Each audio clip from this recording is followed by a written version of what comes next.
পরীক্ষায় যাওয়ার জন্য তৈরি হচ্ছিল ভারতের আসামের Katlicherra Charles Mars higher secondary স্কুলের কিশোরী বাপি দাস।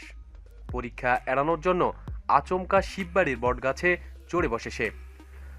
মাধ্যমিকের প্রথম পরীক্ষায় আগে শিব ঠাকুরকে পুজো দিতে চায় বলে বাড়ি থেকে বেরিয়েছিল বাপি, কিন্তু বাজিমারায় গিয়ে মন্দিরের দিকে না গিয়ে সোজা উঠে পড়ে মন্দিরের চত্বরের বটগাছে। এভাবে মাধ্যমিক পরীক্ষার্থীর গাছে উঠে বসে থাকার ঘটনায় এলাকায় চাঞ্চল্য দেখা দেয়। খবর পেয়ে সেখানে যায় তার বাবা দিনু দাস এবং কাকা উত্তম দাস। তারা তাকে নেমে আসতে বারবার অনুরোধ জানালেও রাজি হয়নি সে। কয়েকজন গাছে ওঠার চেষ্টা করলেও ডাল ভেঙে পড়ার উপক্রম হয়। এদিকে পরীক্ষার হলে ঢোকার সময়ও পেরিয়ে যাচ্ছে। আতঙ্ক দেখা দেয় বাবা কাকার মনে। গাছ থেকে পড়ে গেলে মারাত্মক অঘটন ঘটে যেতে পারে। পরে ঝুঁকি নিয়েই উত্তমবাবু গাছে ওঠেন, বুঝিয়ে শুনিয়ে নামিয়ে আনেন বাপিকে। এদিন আর পরীক্ষা দেওয়া হয়নি তার। পারিবারিক সূত্রে জানা গেছে পরীক্ষার নাম শুনলেই বরাবরই ভয় পেয়ে যায় বাপি।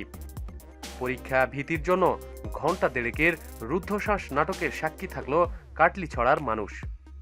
প্রতিদিন সব খবরাখবরের জন্য সাথেই থাকুন এবং সাবস্ক্রাইব করুন। ধন্যবাদ।